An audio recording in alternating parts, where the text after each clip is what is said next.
I'm going to take the moderator's prerogative and ask the first question and give you a chance to grab a drink. And I'm going to avoid the temptation to ask you about Iran, because I'm sure others will. But I wanted to ask you a little bit about Syria, if I may.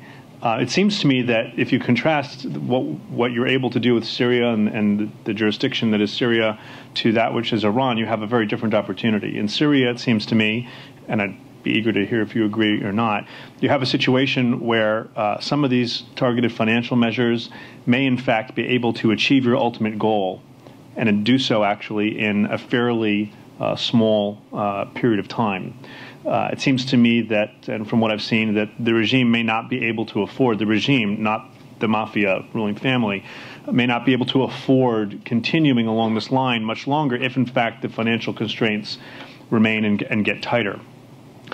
In that regard, I'm curious in particular as to what more we can do to convince Iraq and Lebanon in particular to fall in line. And I contrast that with Iran, where despite all the things that we have done, and we've done a lot of things, and other things that are being proposed and maybe imposed, I would argue that at least in the near and medium term, all of these measures are mostly going to be effective not in actually achieving our ultimate goal, which is preventing Iran from having a nuclear program, but in disruption and delay, which is not to say that it's not important and effective. It's extremely effective and important, but mostly in disrupting and delaying. Whereas in the Syrian context, we might have an opportunity to actually solve the problem, primarily, though never only, but primarily through the use of these types of financial measures. And I wonder how you think about those two in contrast. Should I stand? Please, and then I'll call. Well, thanks for the question, Matt. After all those nice things Matt and I said about each other at the beginning of the presentation, I'm actually going to disagree with Matt's hypothesis and the way he set up that question, because I see a lot of similarities between the financial campaign that we've been waging with respect to Iran, looking at it over the years, and the financial campaign that we've been waging with respect to Syria.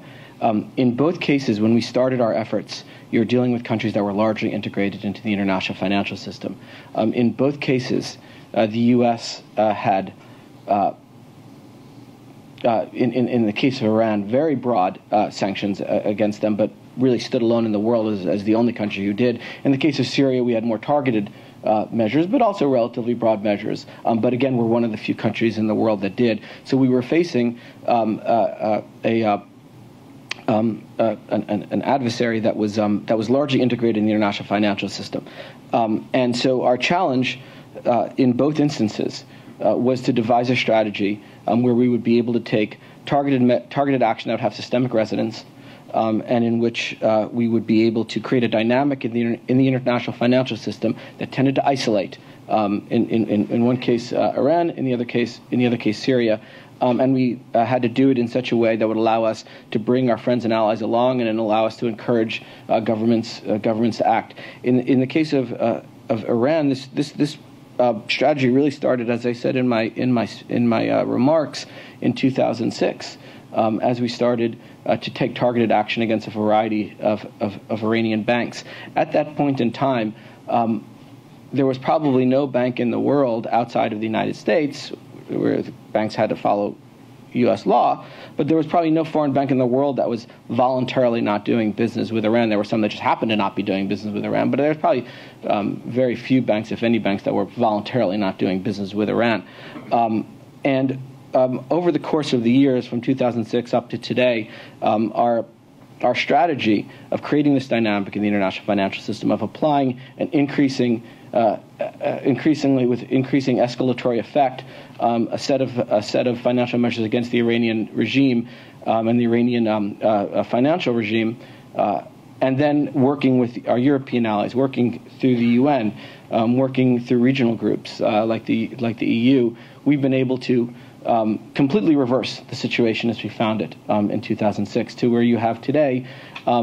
Very few banks in the world are doing business with Iranian banks and the Iranian regime, and our challenge then becomes identifying, finding those institutions and trying to apply pressure on those institutions. And you have a situation in which Iran, which was used to be extremely integrated into the financial system to the point where it was almost unimaginable that could be reversed, has been completely reversed.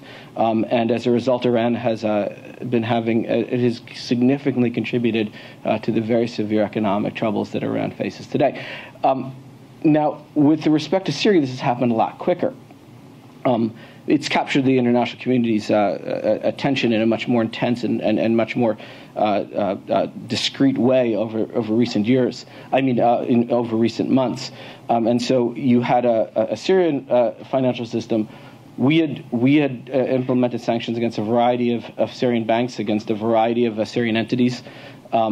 But no one else had. Then you have other countries catching up, and you have the EU taking the action. Now you have the recent Arab League action. You have the recent action by Turkey that is now putting Syria in the same position whereas before you could count on one hand the countries that did not have friendly financial systems or financial systems which were open, to getting to the point where it's becoming very, very hard for Syria to find where to go. To find access to the international financial system. And ultimately, I think, is clearly putting extremely intense pressure on the Syrian regime. And I think our efforts over the years have likewise put fairly intense pressure on the Iranian regime, and we do that to support our overall goals with respect to each country. Okay.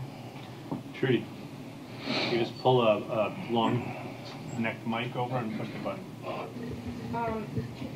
The Iran question.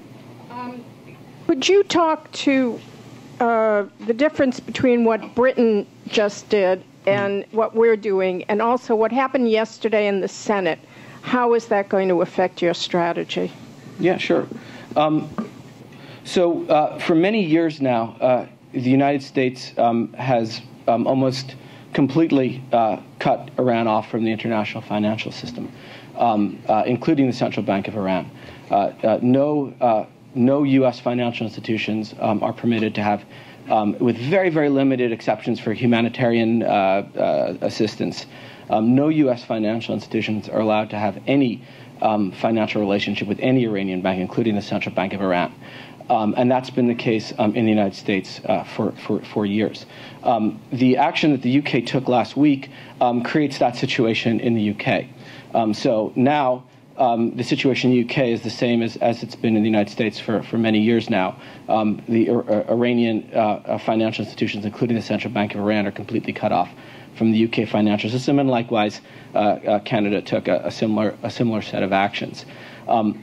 The same day that the UK and Canada took those actions, the United States took a significant action of our own, and that was identifying Iran as a jurisdiction of primary money laundering concern under Section 311 of the USA Patriot Act.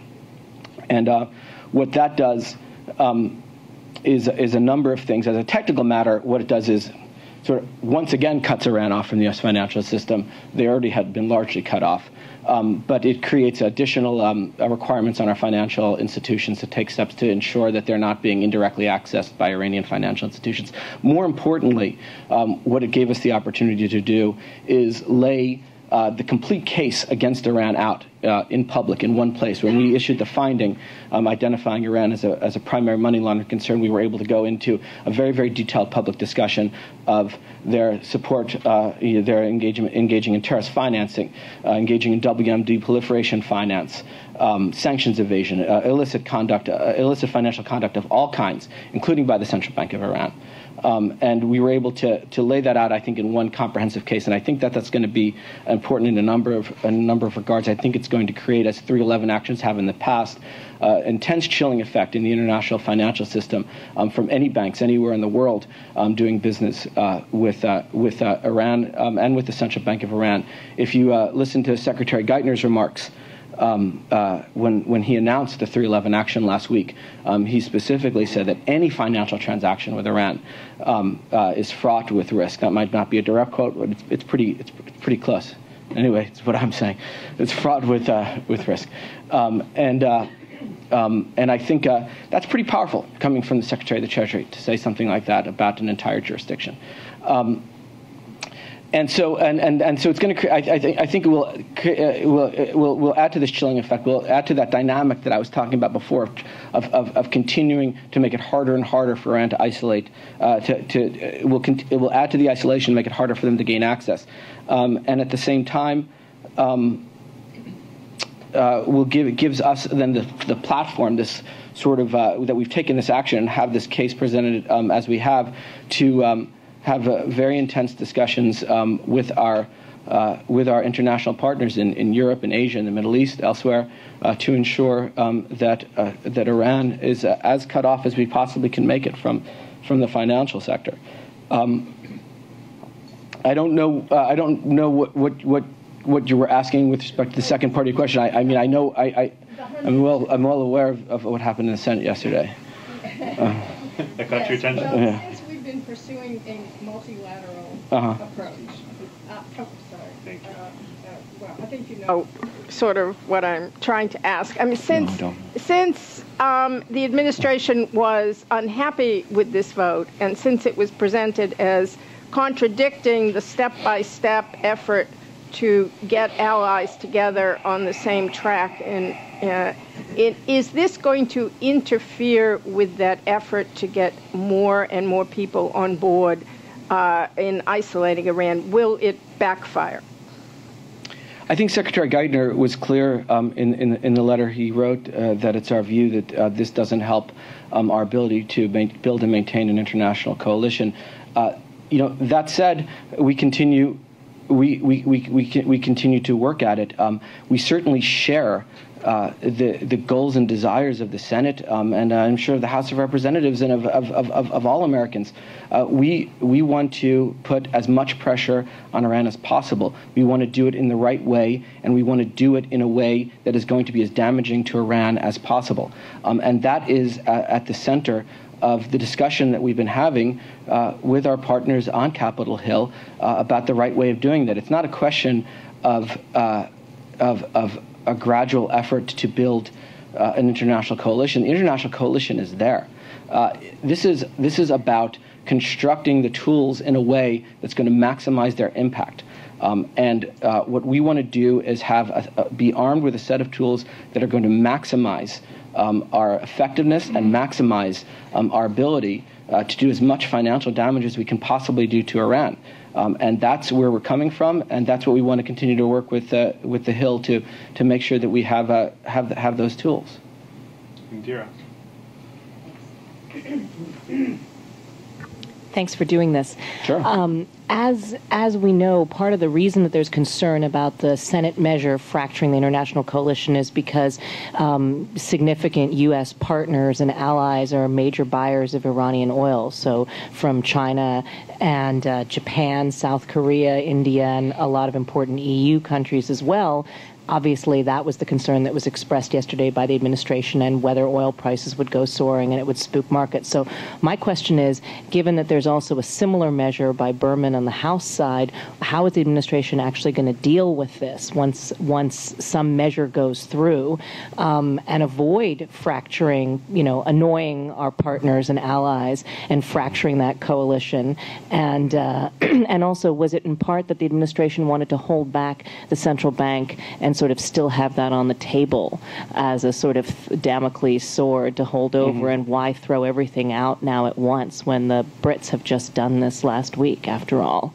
And I also just want to understand what the central bank thinks, since, as you say, the U.S. had already cut off Iran from its financial system anyway. How much extra difference does the CBI sanction by the U.S. make beyond a UK CBI sanction that we already have?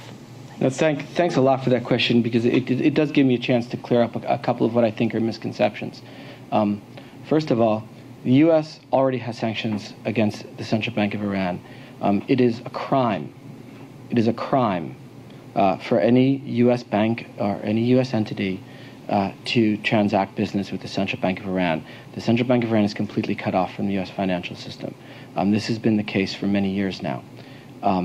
We welcome the action that the UK took last week that more or less puts it in the same position that we're in. So we have a similar sort of regime in place now with the Brits, and that's great. And we were very happy that we were able to join in with that important action and add to it with our 311 designation of the entire jurisdiction of Iran, including the Central Bank of Iran. It's not a case of holding back on the Central Bank of Iran. As I've said, we already have sanctions against the Central Bank of Iran. What the issue is how can we do this? How can we increase the pressure on the Central Bank of Iran in such a way that will maximize the impact that the Iranians feel and that the central bank feels, in such a way that will be damaging to the Iranians and not potentially and through unintended consequences helpful to the Iranians. So that's the challenge. That's the challenge that we face, and that's why we've been doing such a lot of work, sort of trying to think through and think how can we make this possible. Now, I think it goes without saying, I don't think anybody would disagree. I don't think it's a controversial statement at all to say that an important aspect of that is going to be a multilateral aspect of it. I don't think that any of the 100 senators who voted yesterday would disagree with that. We need to figure out a way to do this in such a way that not only our assets, our Iranian financial assets in the United States being frozen, that's not going to really be a big deal. We've had sanctions against Iran for a long time. I don't think there's going to be a lot. It's a way of it's doing it in a way that's going to make sure this is happening around the world, that the bank is actually isolated from places it needs to be. And in order to do that, we need to think through how to do this with others. I think that the remarks made by President Sarkozy last week are really important in that regard. And President Sarkozy talked about wanting to apply an asset freeze to Central Bank of Iran assets in Europe. That's something that we're going to continue to talk to the Europeans about, and I think it's an important statement by President Sarkozy. So you already see it's there. You see that this isn't just a conversation that's happening in the United States; it's the conversation that's happening around the world.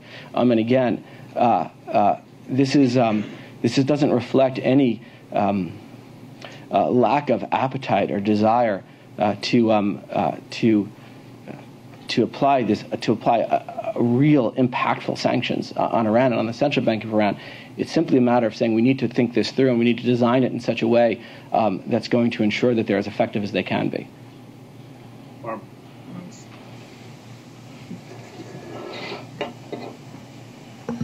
Barbara Slavin from the Atlantic Council. No, I'm fine. Okay. Appreciate your remarks. Mm-hmm. One of the things we've seen is that Iran has increasingly been moving toward barter relationships with certain countries, particularly China, to some extent India, even South Korea. It's getting paid in local currency, which means it has to use that local currency in those jurisdictions. Right. So I guess two questions. How does cutting off the central bank really change that dynamic? Doesn't it just make Iran even more dependent on countries like China, India, Turkey, places that are still going to be buying Iranian oil and natural gas? And the second part, you said that you want to do as much financial damage as we can possibly do to Iran. And I wonder whether you have any concern in the administration or in the Treasury that the impact of these sanctions is so broad now that it's affecting ordinary Iranians, middle-class Iranians, people who would be predisposed to be favorable to the United States and the West, and that we're beginning to go down this sort of Iraq path where Iran will essentially be in a situation where it can't sell its oil for hard currency. There will be massive suffering, and people there will blame the United States. Thank you. Thanks for the question. With respect to the first part of your question, I think you're right. Iran is being increasingly pushed out of the international financial system and forced to rely on a variety of alternatives. Very difficult to effectively run an economy on that. As you point out in the second part of your question, it's really starting to have a broad impact on the Iranian economy.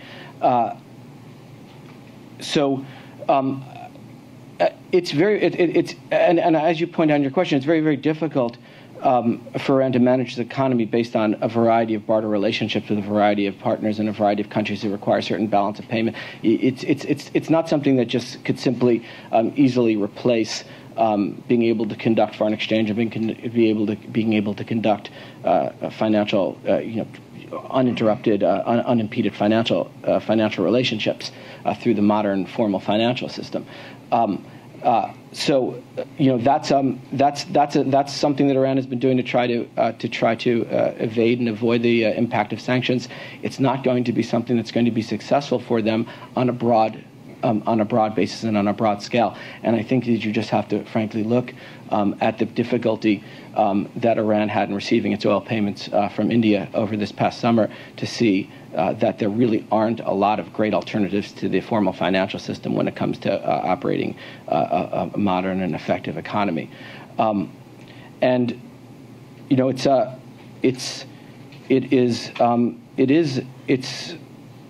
it's an unfortunate situation that this is a situation that Iran has created.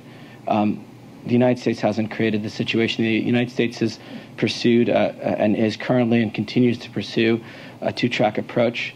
Our preference has always been to engage with Iran and to resolve this through diplomacy. The fact of the matter, though, is, as has been pointed out many times, we're very sensitive to an increasing lack of time to get this issue resolved, and we are going to continue to pursue all the options that are at our disposal, including strong economic and financial sanctions, to try to bring Iran's unwillingness to cooperate with the international community with respect to its nuclear programs to a peaceful and acceptable resolution. But this is a situation that Iran's created. Rob?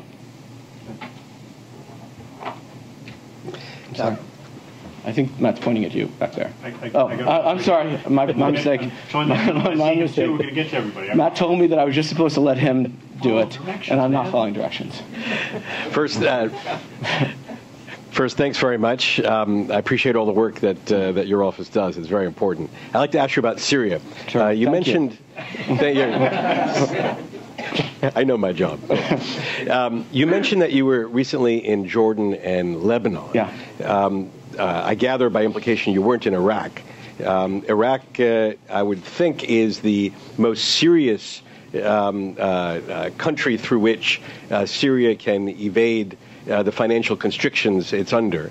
Can you talk a bit about what we can do to stem the Iraq opening for Syria, and then more generally about other countries that might be coming to Syria's financial aid? Can you speak about that? Are the Russians? Are the Chinese? Mm-hmm. What are the Iranians trying to do? Are they being successful? Who's on Syria's side, and how well are they doing in this effort? Undersecretary Sherman, in her testimony yesterday, said that Syria has... No. I'm sorry. She said Iran has two allies left, Syria and Hezbollah. But that might be the same, almost getting there with Syria.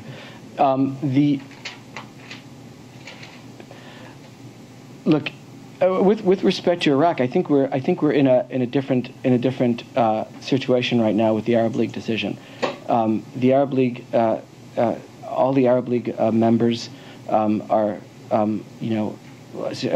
Iraq is part of the Arab League, and I expect that Iraq will take steps to bring its laws and policy, laws and regulations consistent with what the Arab League is asking.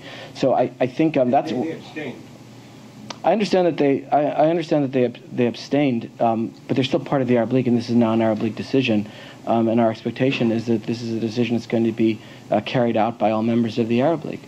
So we're just going to have to see moving forward how this works out. We've been very clear with all of our partners in the Arab League that we, certainly at the Treasury Department, but I'm sure everywhere, we stand ready to work with them on helping them think through how to design a set of sanctions and a set of financial restrictions consistent with the decision of the Arab League. I think it was. I do think it was an important moment. But the fact of the matter is, as you point out, we have to, and this is what we always do. We have to sort of think through. Okay, where does it make? To the extent that the Syrian regime or elites in Syria are trying to gain access to the international financial system, where would one think that they would go?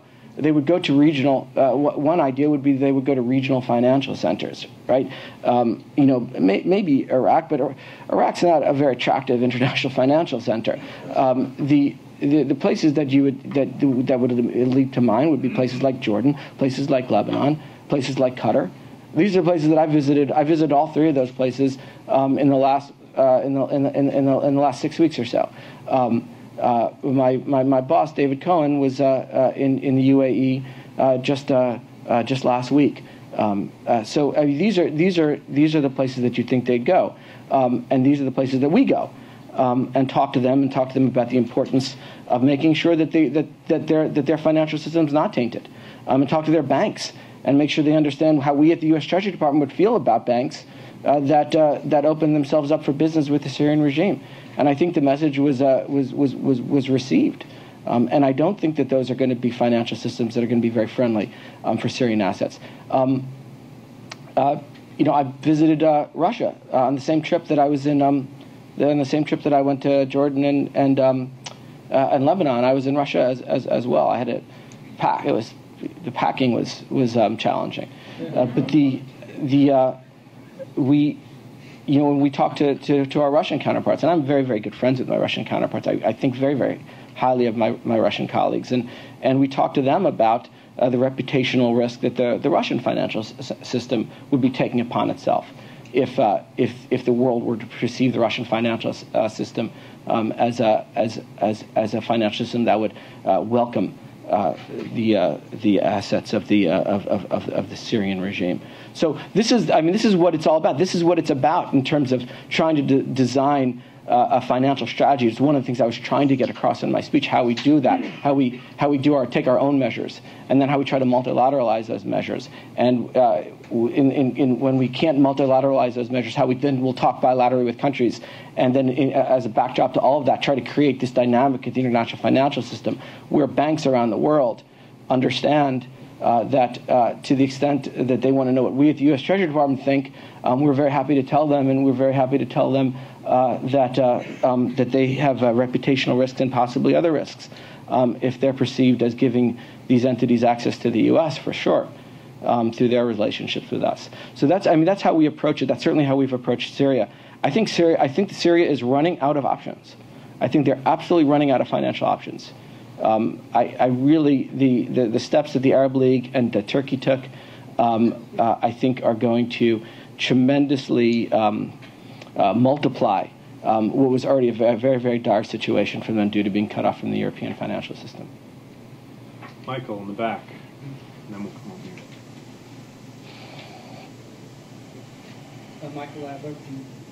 Michael Adler from the Wilson Center. Just to follow up on Iran, if I may.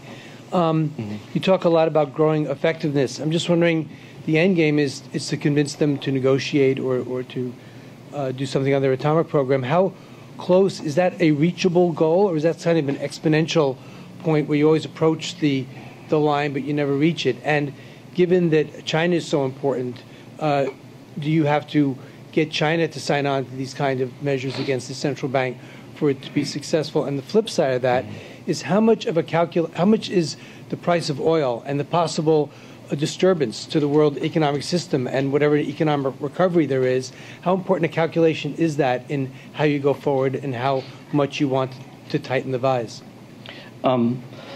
Excuse me. I'm sorry, could you repeat the first part of that question? What was the first part? I'm just saying that you're... Oh, no, I got it. I remember. That's good.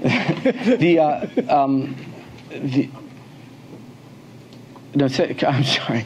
Say the first part of the question again. Reachable goal. Is it a reachable goal? Thank you.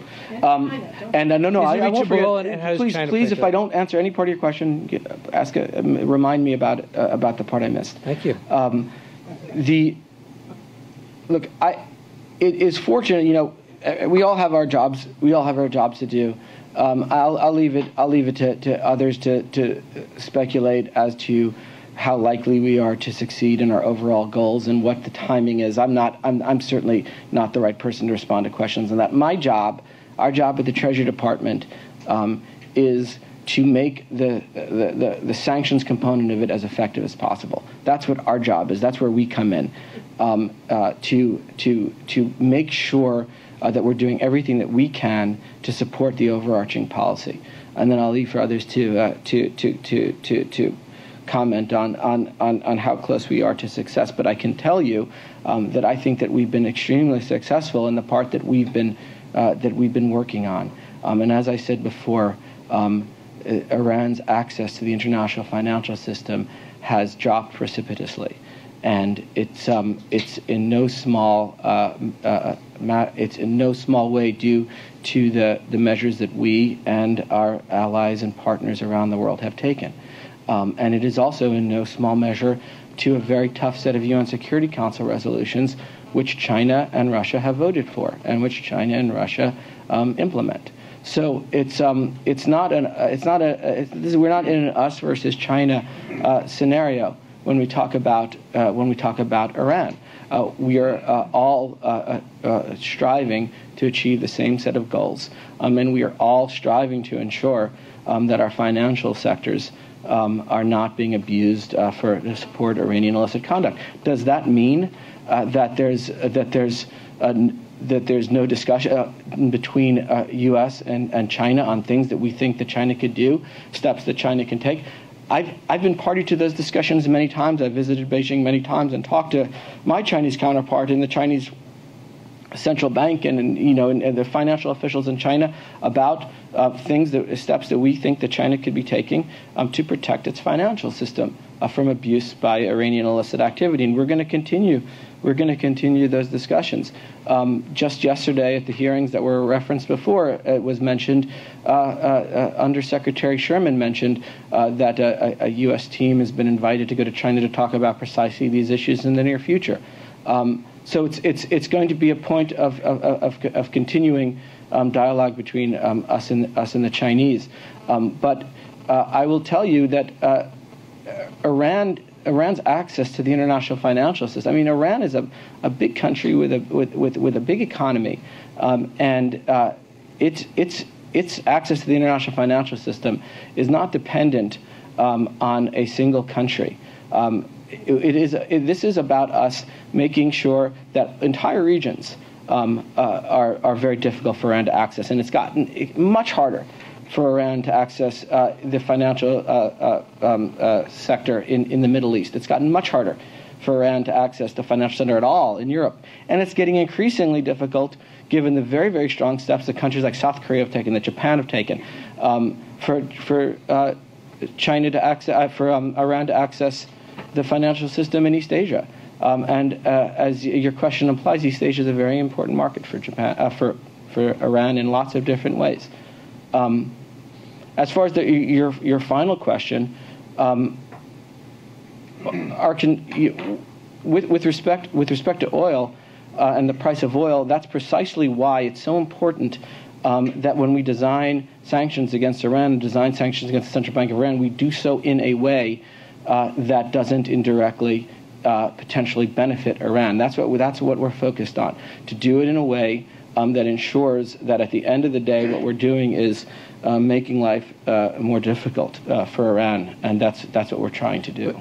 But in the spirit of saying that you can't make an omelet without breaking eggs, well, wouldn't you, if the sanctions are really starting to be effective, wouldn't that affect the oil market, and wouldn't that drive up the price of oil because you'd be taking 2.2 million barrels a day off the market?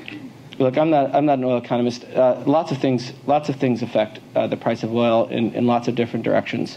The oil market's complex. Lots of things impact it. There's lots of supply issues. There's lots of demand issues. There's lots of oil coming on. There's oil coming off. It's a complicated set of circumstances. That said, again, what our goal is to make sure that Iran doesn't benefit from any action that we take. Before I go to this gentleman behind the pillar who's been very patient, I just want to ask one quick follow-up to that. the first part of the question is, do you think that this goal is reachable? This goal meaning dealing with the nuclear program, and your response was that Treasury's role is to make sure that the sanctions component is as effective as possible, and indeed it has been, because now Iran's access to the financial system is severely restricted. But surely Surely that is a means to an end, not the end.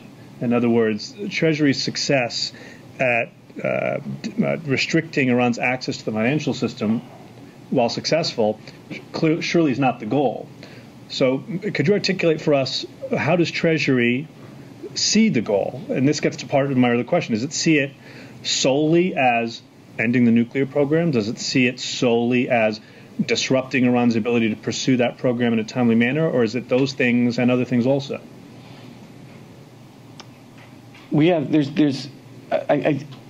I think what you're asking, look, there's two components to what we're trying to achieve through our sanctions with respect to Iran, and this is not limited to Iran. This is in so many different other cases as well.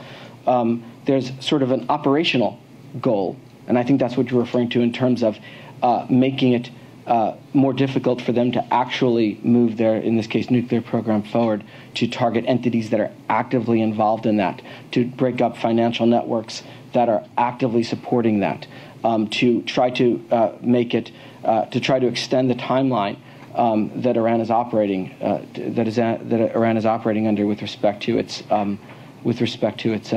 nuclear program. So there's that operational aspect of it, where we're actually trying to disrupt its ability to accomplish what it's trying to accomplish. And then there's the broader goal of broad financial pressure, where it's not just about disrupting specific activity, but creating a set of circumstances in the world that are applying pressure on the leadership in Iran, so that they come to a certain set of conclusions about what's in their best interest, and in this case, their best interest being engaged in good faith diplomatic negotiations with the international community relating to their nuclear program. So there's two goals that we have in that, and I think that the financial component of that I think that we have been successful in doing both of those things in terms of interfering with their progress and in terms of putting pressure on them. But as you point out, at the end of the day, we are one part of a comprehensive strategy. We are a tool. The financial measures are a tool that we're seeking to deploy in combination with other tools that will hopefully result in the overarching goals. Okay. We've got a bunch more questions. I see your hands. We're getting to everybody, but my friend behind the pillar has been very patient with you. I apologize if I'm going to keep badgering you on Iran, I'm afraid. Okay.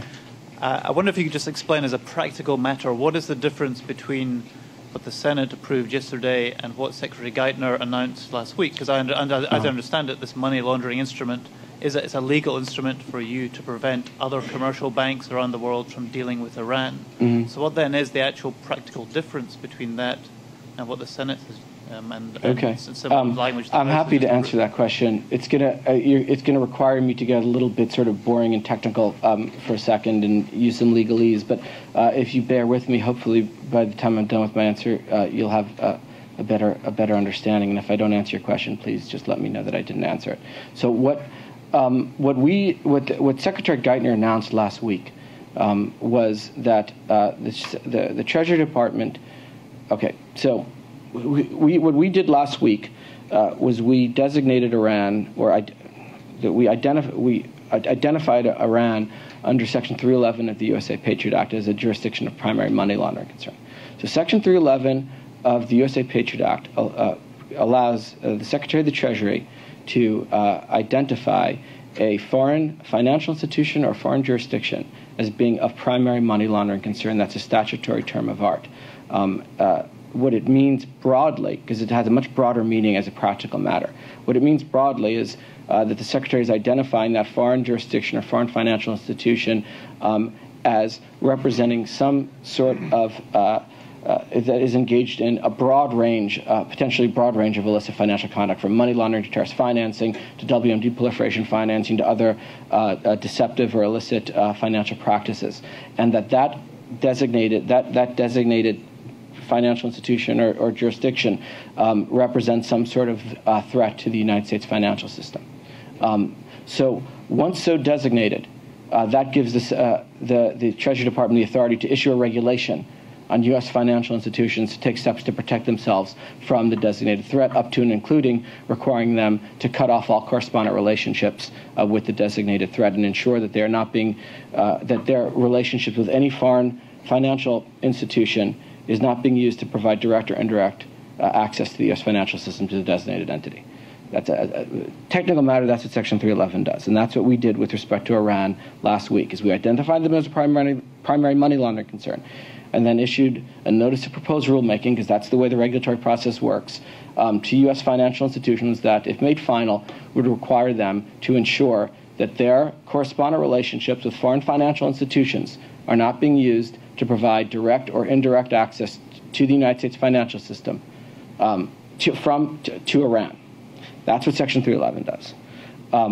What the ongoing discussion has been this week has been about a potential action that would require the United States to take certain sanctions actions against banks and central banks in the countries. It could potentially require us to take these types of to take actual sanctions actions against banks and central banks in foreign countries that could include very important partners of the United States. So it's quite a different set of actions. In the spirit of Danny encouraging us to follow up and answer the question, my part was, what is the United States government going to do to avoid or somehow deal with this, since you don't like it, but it went through anyway and the House has its own version? How are you going to cope? Well, there's a legislative process that's ongoing. At the end of the day, we'll follow the law. I don't know how to answer your question. Enough said. I see you. We're going to go in the order I see you. Thanks. Joe Jubaili, Lebanese Information Center. Not a question about Iran, about Hezbollah. Okay. Hezbollah's funding, and I mean, we know the two major sources of power for Hezbollah are the weapons and the money, and we're talking about tens of millions of dollars yearly coming into Hezbollah, which in Lebanese standards is huge. And most of this money comes from abroad, Iran, yes, but also other private sources in various countries, South Africa, Africa, South America, even the U.S. and Canada. And some of it's channeled through the Lebanese banking system. What is Treasury doing to disrupt this money trail to Hezbollah? And why aren't we really seeing a decline in Hezbollah's funding?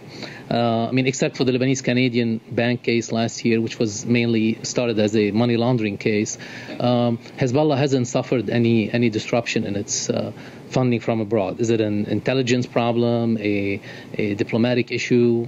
What is the? So your question is, why isn't Hezbollah hurting more financially? Is that the question? What are we doing? What are we doing? What are we doing to stop it? So the reason why Hezbollah is in the financial situation that it's in is because by far, without even a close second, the most important financial supporter for Hezbollah is Iran. Hezbollah survives on Iranian support, including financial support. So that's an important fact to keep in mind as we talk about other things that we can do to try to target Hezbollah finance. What we always have to understand is that Hezbollah's primary financial support, without there being a close second, comes directly from Iran. Sorry, I thought you were waving at me. No. If I may. My understanding is that most of Hezbollah's financial support comes from Lebanese Shia, particularly the Lebanese Shia diaspora in places like Africa and Latin America, and that they have diversified their sources of finance extensively so that they are no longer as dependent on cash from Iran. True. Hezbollah does derive support from the Lebanese diaspora. The most important, without there being a close second, source of financial support for Hezbollah is Iran. That said, we're not going to stop our efforts to try to make it costlier, riskier, less efficient for anybody to provide financial support for Hezbollah, and we're going to continue our efforts to make it harder for Hezbollah to manage the finances that it has. And as you point out, that starts with our very close engagement with the Lebanese financial authorities and ensuring that Lebanese financial institutions understand the risks that they take when they do business, when they do illicit business. It's about sharing information and about working very cooperatively with the Lebanese government in ensuring that it's implementing the anti-money laundering and counter-terrorist financing laws that it has adopted and it has put in place. So it starts with that. As the other questioner noted, it's also about looking to other places in the world to provide financial support to Hezbollah. And you could look at actions that we've taken in West Africa, and you could look at actions that we've taken in the Western Hemisphere, in the tri-border area, as places that we've applied sanctions in order to disrupt Hezbollah financing. So it's a comprehensive approach that looks at the state support that they receive, the environment that they operate in Lebanon, and other alternative sources, be it from Western Hemisphere, be it from Africa, be it from other places. Thank you, Matt and Danny. Thank you very much for those comments. I know you have a tough enough job at Treasury without making you a Department of Energy official, but let me see if I can draw you out a little bit on the issue of the oil price impact. I mean, obviously Menendez-Kirk recognizes explicitly in their amendment that that there could be an impact there. I just wonder, to what extent has any Treasury modeling of the effect been made public? What can you say, if anything? I think what I can say, I've already said, that our goal is to have a set of sanctions against Iran that doesn't benefit Iran. I don't have much to say about it beyond that. Okay, right here. Hello, I'm Glenn Griffin from the State Department. I'm going to get back to the good news of the Arab Spring briefly, but you mentioned the It's better be a softball from the State Department. Yeah, exactly, right. Always. You mentioned the unfreezing of some of the Libyan assets. Can you give us a little more information about that? What do you expect to happen? What's happening now? What do you expect to happen in the next weeks and months? Well, we've been, when we and our countries around the world froze the Gaddafi regime's assets, we understood that we were doing it to hold it in trust for the Libyan people until a democratic government could be installed. We actually take that, certainly at the Treasury Department, extremely seriously through all of our sanctions programs. We understand that when we freeze assets, we are not taking the assets. The assets don't go into the U.S. Treasury. We're holding these assets in place, in trust, until such a time as we can release them. And we're very pleased that we were able to release a very substantial sum of Libya's assets already. And that's, I think, been very important to help the new government get on its feet. And we are working on a daily basis with the Libyan government to make sure that it has the institutions in place to allow it to manage these funds once it obtains these funds. And we're working very closely with our partners around the world who have also frozen these assets to make sure that when they're released in an orderly fashion. And we're hoping to do that as quickly as possible. So that's how we approach these issues. That's how we think about the release of funds. It's certainly not our intention to hold on to these funds over the long term.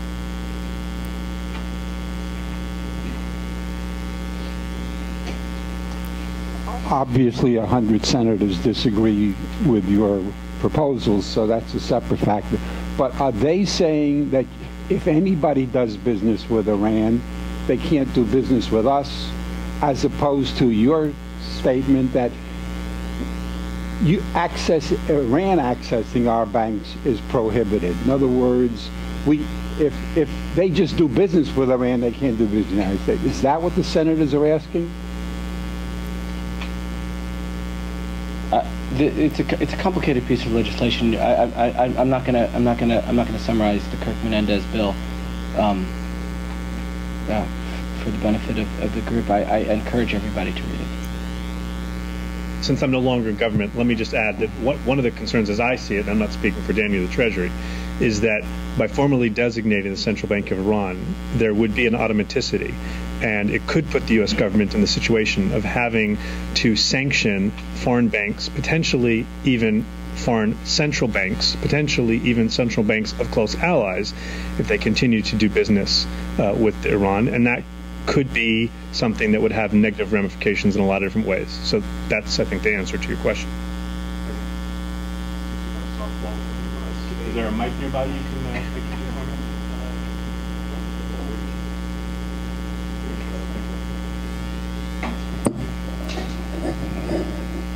Dan Handel with the Department of Defense. Not an easy softball one for you on two questions.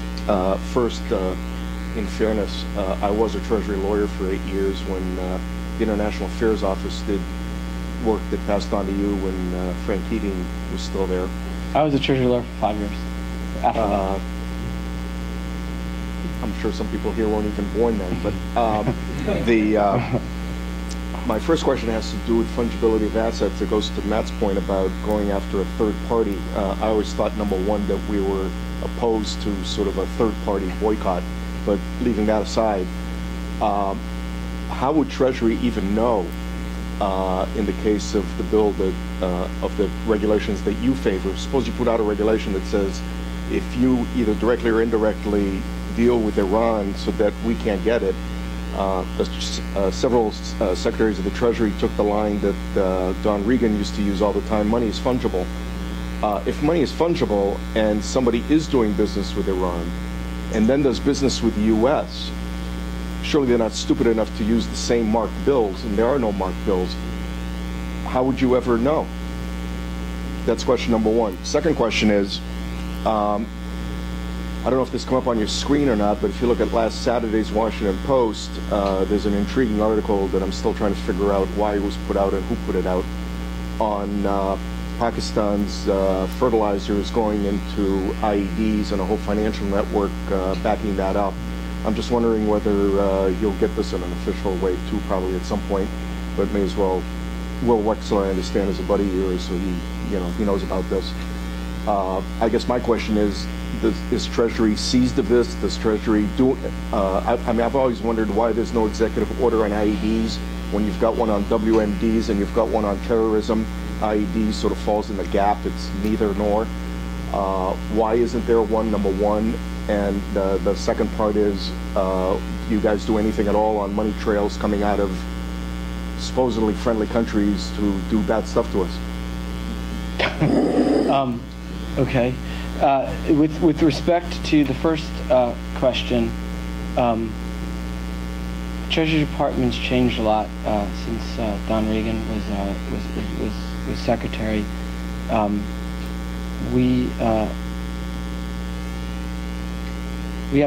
have all sorts of ways of finding things out. We work very closely with other components of the U.S. government to help us understand what's happening in the international financial system. With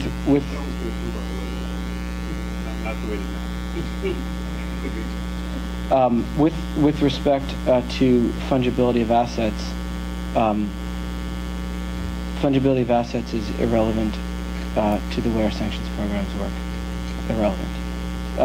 So, for example, the way SASADA works is if a foreign financial institution is doing business with a designated Iranian bank, say Bank Melli.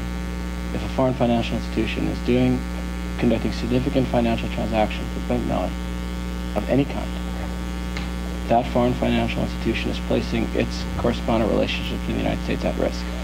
And that's a provision of the law that we've implemented extremely aggressively. Fungibility of assets doesn't really come into play in our analysis on that. With respect to working with the Defense Department on IEDs, the answer is yes, we're seized of it. And with respect to we are seized of the issue, yes. If we are seized of it, the answer is yes. The question of whether we look at the flow of whether we look at illicit financial activity emanating from friendly countries. Do you want to be more specific on that? So with respect to Pakistan, so I'm presuming that you're talking about terrorist financing types of concerns. Pakistan, yes, we work closely with both the government of Pakistan on ensuring that they have adequate terrorist financing controls. Pakistan has also been identified by the Financial Action Task Force as needing to work substantially on their terrorist financing laws and regulations. The Fed has called Pakistan out on that, and we certainly think Pakistan needs to take steps to bring themselves into line with international standards on that. We are always looking to make sure that the U.S. is protected from terrorist financing and the effects of terrorist financing wherever it happens, anywhere in the world.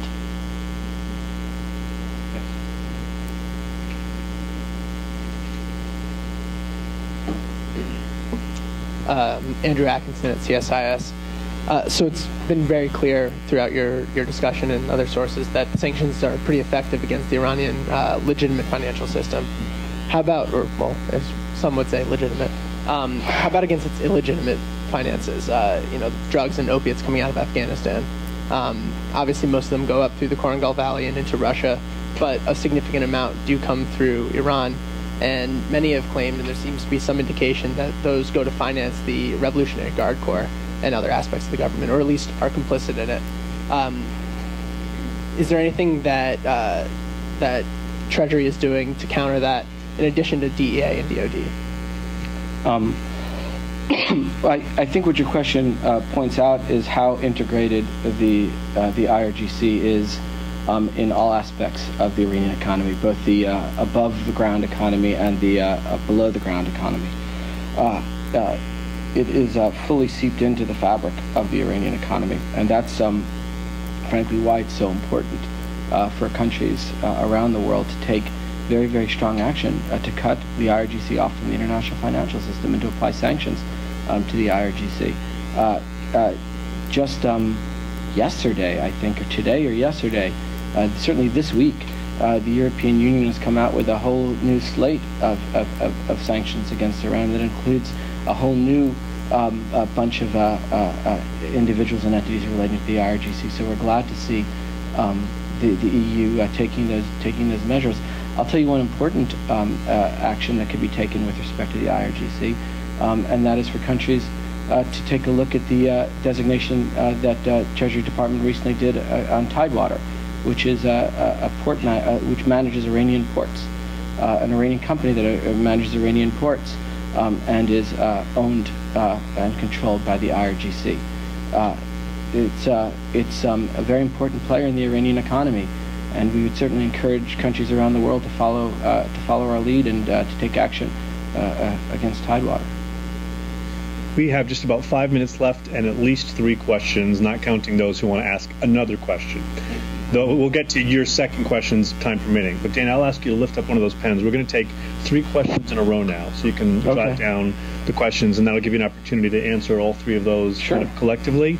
And then, if there is time permitting, we will let people have another shot at you. So we're going to go right here. Then we have Mike Kraft, and then we have Amit, and we'll just go in that order. Thanks. This is a quick one and boring, probably, because it has to do with more with sausage making than the sausage. But I wonder if you could speak a little bit about your strategic planning process. You mentioned the strategy of financial isolation, anti-corruption strategy, the Syrian strategy.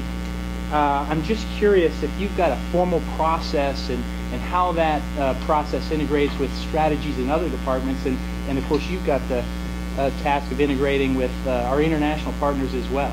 What's that process in a couple bullets like? Okay. Mike Kraft? Yeah, thanks very much. Almost all the discussion today has been on dealing with the formal banking system. Could you give us a word about the Hawala and informal systems? Any indication that the Iranian or Syrian governments or businessmen are using it? And kind of following up on Hezbollah, can you briefly describe what Treasury is trying to do with other countries to deal with the Hawala problem? Okay, Ahmed? Yeah, thanks, Danny, for a spectacular presentation. I just had a question back to the Arab Spring. You know, there's a lot of sanguine news that all the despots have been replaced by democratic elected governments and all, but there are still fears among certain quarters that these democratic governments might be infiltrated by the likes of LIFG in Libya, or rather Al-Qaeda affiliated groups and so on and so forth. And what beyond the stolen assets initiative, the assets freeze and the unfreeze, what sort of systemic measures are you taking with Libya, Tunisia, and Egypt to make sure that their AML and CFD systems are globally compliant? Okay, with respect to the question on how we approach strategic planning, both within our office and more broadly and then how we integrate that into the U.S. government, and then how in turn we integrate that into global policy making or international policy making. I think you asked me to do that in just one or two points. So I think, and I hope this came across in my remarks. I actually cut this part of the remarks down because I thought people would be less interested in it. So thank you for the question. It makes me feel good. You know, and Matt was very much a part of this. I think it was a really big deal when the U.S. Treasury Department created the Office of Terrorism and Financial Intelligence in March of 2004. There's no other office like it in the world. There's no other finance ministry like ours in the world in this respect. An office that exists to bring together all of the different perspectives and tools and authorities and data and information and relationships that we as a finance ministry have, and bring those all together in one place in order to figure out how we could take all of that and put that at the service of our law enforcement, the country's law enforcement priorities, our national security priorities, our foreign policy priorities. There's no place in the world like that, and it's been a thrill. It's really, I have no other word to use to describe it other than to say it's been a thrill to be a part of it, and I'm very proud that I've been a part of that. And Matt was one of the founding fathers of that as well. And the part that Matt was so instrumental in helping stand up was the intelligence component of that. We're the only finance ministry in the world that has an all-source intelligence analysis component. And it makes us very independent, and it makes us, it allows us to be very aggressive in our targeting and in our policy making.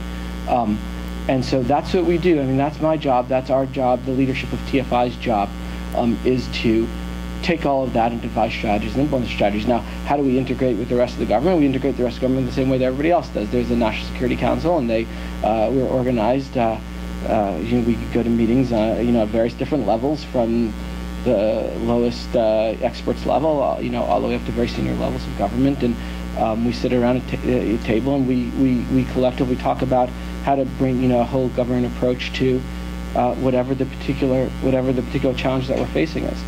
And one of the really exciting things about being part of the Treasury Department is that there's almost always going to be a financial component to it.